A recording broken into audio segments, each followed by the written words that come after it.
Dear students, तो आज हम पढ़ते हैं कक्षा 10वीं की स्पंदना पुस्तक का 10वां पाठ सुभाषितम। तो इसमें सबसे पहले पाठ परिचय पर ध्यान देते हैं। सुभाषितम इत्यनेन पदेन तु भवन्तः सर्वे परिचिता एव स्युः। सुभाषित इस पद से आप सभी परिचित हैं। सुभाषितम अमृतवचनम नीतिवाक्यम सूक्तिः इत्यादयः सर्वे अपि पर्यायशब्दाः सन्ति।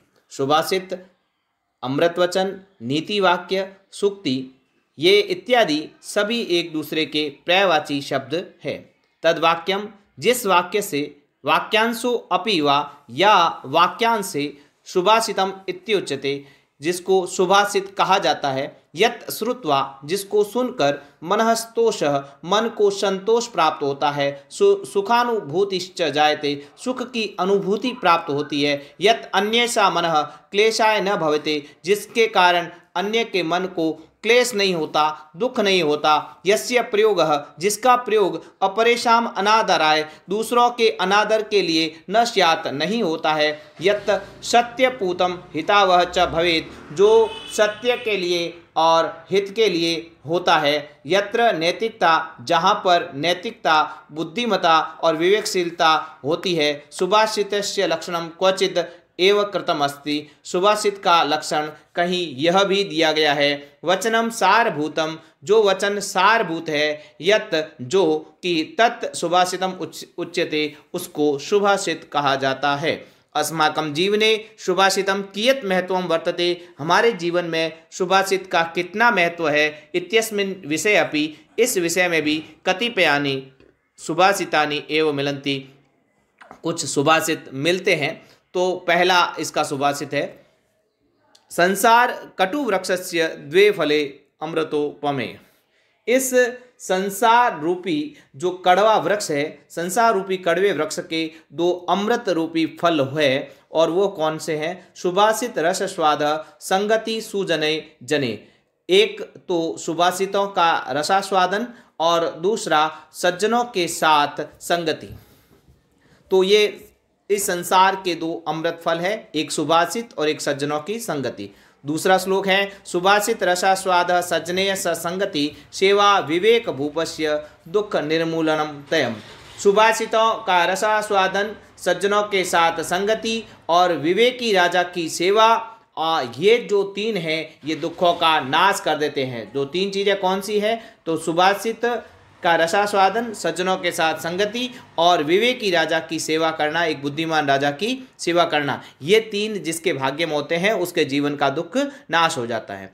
सुभाषितेन गीतेन बालकानां च लीलया मनो न भिद्यते यस्य विमुक्तौ अथवा पशु। सुभाषित के द्वारा, गीतों के द्वारा या बालकों की लीला के द्वारा मनो न भिद्यते, जिसका मन बिंदता नहीं है, जिसका मन प्रभावित नहीं है, वह व्यक्ति या तो मुक्तो है, अर्थात मुक्तो का अर्थ है या तो वह सन्यासी है या फिर वह पशु है। यानी ये तीन चीज़ें ऐसी होती है कि सुभाषित जो अच्छे वचन होते हैं या गीत होता है या छोटे बच्चों की क्रीड़ा को देखकर, छोटे बच्चों के हाव भाव को देखकर हर व्यक्ति, बड़े से बड़े व्यक्ति का मन प्रभावित हो जाता है। और जिसका नहीं होता है या तो वह सन्यासी है या फिर पशु है।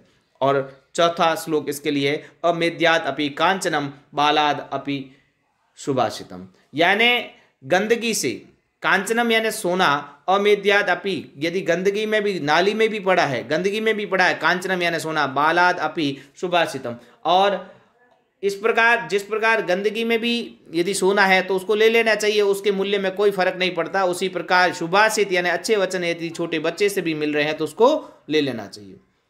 सुभाषित प्रशंसात्मक नाम एसाम चतुर्णाम पद्यानाम अयमेव स्यार यत।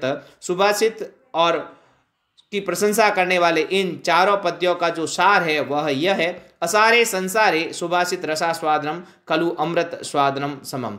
तो इसमें जो चार ऊपर श्लोक हमने पढ़े हैं उनका जो सार दे रखा है, पहले श्लोक का सार है कि इस असार संसार में, संसार का कोई सार नहीं है, इस असार संसार में सुभाषित का रसास्वादन करना ही अमृत के रसास्वादन के समान है।